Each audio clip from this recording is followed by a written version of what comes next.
So if an everyday person like, myself is saying to you guys, what can I do to perform better every day? What would it be? What would your little nugget be? What I would do, George, is I would ask you to come around here and look at the wall behind my laptop, where you will see some great words of wisdom from lots of different people. Funny enough, one of them, Fiona has already quoted, which is Think in Ink, Marilyn Monroe. I bet you didn't know Marilyn Monroe said that. Everything is impossible till you make it happen, Nelson Mandela, you can have that one. If there's nobody in your way, you're not going anywhere, Bobby Kennedy. What about the... By failing to prepare, you are preparing to fail, Benjamin Franklin. There's nothing to be cheap. What's the one about being... Let the racket do the talking, John McEnroe. You can have that one. It's amazing what you... Yeah, but that doesn't apply to me. It's amazing what you can accomplish if you don't care who gets the credit. I like that. What about this one? Ted Lasso. It's never the wrong time to do the right thing. Well, I honestly think the cold swimming is quite an amazing psychological boost to start the day with. I do. And I speak as somebody who's swum in normal indoor pools for most of my life, but it does certainly sharpen up the start of the day. And then I do a lot of yoga as well. And I've only started that last year, and I really got into that in the lockdown when they shut down the swimming pools. And I found now most days I can't function unless I do at least 20 minutes of yoga every day for some reason. So those two things for me are the kind of...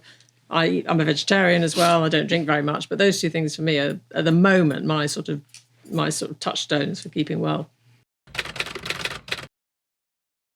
How did the pressure of that job, Alastair, sort of manifest itself on a daily basis with somebody who's constantly sort of aware that there's this other thing in the background that might rise up again at any given time? I guess I was what you call self-harming. Fiona and I were out walking on the heath, and I just started beating myself up physically. Quite badly, really landing blows on myself. And as I was doing it, I could tell that Fiona was scared. I was scared. And I can remember thinking, I've got to sort this out. I can't do this on my own. I remember having that thought, you can't do this on your own anymore. Stop trying to do it on your own. I used to think, well, if I'm feeling absolutely shit, I don't see why everybody else shouldn't. And, I think that's something I've learned to try very hard not to do. And the way I've tried to do that is to just be very, very open now. I'm very open. As soon as I start to feel myself on a depressive slide, the first thing I do is tell Fiona. If the kids are here, I'll tell them. If I really feel like I'm struggling, I'll phone David, this guy that I see.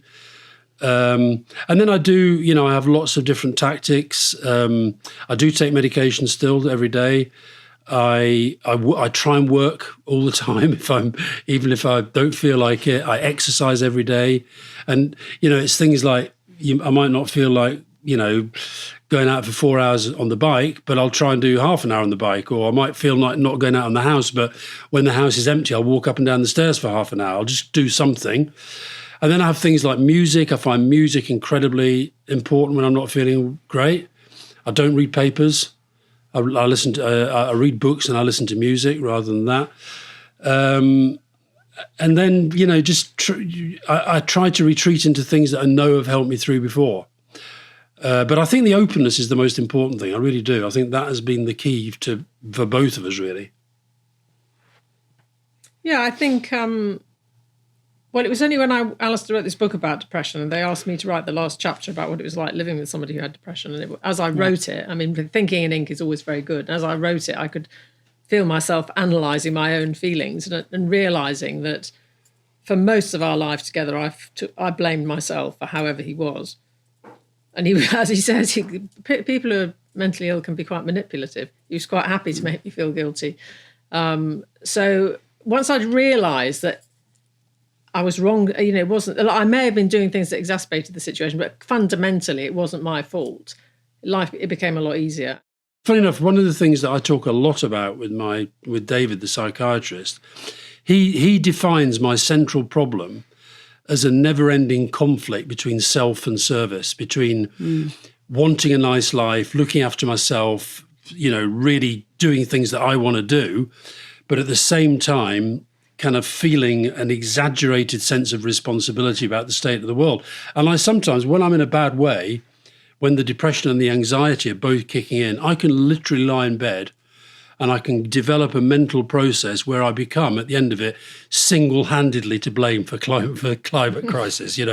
I could just, and I know it's irrational, but when you're feeling like that, it's a horrible feeling. So that definitely triggered something in me, and I wasn't very good for a while afterwards. Back in the day, when I had the first breakdown, I think that drink had played a large... I think I covered up a lot of my other stuff with drink. And I think what I did after that, when I stopped drinking, was to cover it up with work. And so the workaholism, which people who I was working with kind of liked and respected, although to be fair to Tony Blair, he sometimes worried I overdid it. But I think that was the way that I dealt with it. So even though it's only when I went back through, when I published my diaries and I went back through them, it's only then that I really realised that it was obvious I'd had quite a lot of quite bad depressive phases, but I just kind of powered my way through them in the main. And the thing about when you're doing something as all-consuming as we were doing, you kind of do have the capacity to do that. But and even though it makes you feel terrible and exhausted when you're not doing it, I don't know. I know lots of people can't do this and they collapse, but most of the time I was able to keep going. But I think the thing to remember is that Alastair was never diagnosed with anything until 2005, which was 2 years after he'd left Number 10. So as time went on, it seemed like the breakdown was a sort of one-off incident. Didn't really feel like he was mentally ill. But looking back now, he's obviously suffered from depression all of his life. And the breakdown was a culmination of a very bad sort of depressive period that was covered up with a lot of alcohol. On the subject then of King Charles III, what is the task for him moving forward? I mean, he has to be apolitical now, which he hasn't been in the past, and we've known a lot about his thoughts prior to this. What if you were advising him? What would your advice be to him in the sort of days and months and weeks that follow? I did an interview with Prince William a few years ago for GQ magazine, and I asked him. George was just a little child at the time, so I said, look, there's only really 3 people in the country who can sort of genuinely sit around and say to themselves, I either am, in the case of the Queen, or I might be one day quite soon, the monarch. Okay, there's only 3 of you.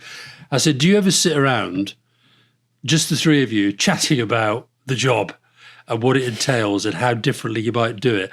And William said, no, we've never, ever done that, which I was genuinely surprised by.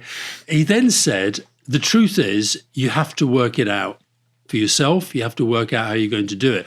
And what that says to me is I don't think Charles necessarily will become that different. There's a difference between being political and being engaged in political events and debate. And I hope he does carry on saying things that, what the Queen was very good at is never being defined as party political. And I don't think Charles, I remember there was once when we felt Charles was getting a bit too close, we felt defending the so-called forces of conservatism. But I think he's actually been quite radical on some issues. And I think it'd be a shame if he just sort of forgot that. My advice would be to show, not tell. And they're very good at that. They're very good at that. I think show, not tell is the way. Don't have raging headlines saying Charles rants at Liz Truss lifting the ban on fracking. But, out and about on visits, you can communicate an awful lot. So what about Meghan and Harry? I mean, everyone watches this with, crikey. I mean, most of us are sort of in disbelief at the next thing that sort of occurs in the media. I mean, Alastair, more than anybody, that relationship with the media. I mean, what do you think is really going on there? What is happening here? Is it just that, they want to go away and do their own thing? It feels very much like it's very much in public view. It's not as private as they suggested it might be. I mean, the honest answer is I don't know. And I think one of the reasons that the Queen... My favourite line about the Queen was Tina Brown wrote this wonderful piece in the New York Times, and she said, we're so going to miss not knowing what she thinks. I mean, the thing is, if you were advising them, I'm sure you would say, look, you've got to decide what you want to do. Do you want to be a royal? If you don't want to be a royal, stop kind of pretending to be a royal and stop stop talking about them all the time. I mean, I think they need to kind of shut that side of it down and get on with whatever good works they can do, but not kind of looks to me like they kind of don't want to be royal, but they want to cash in on their royal status by earning money out of it. And I think that's not a great look for them.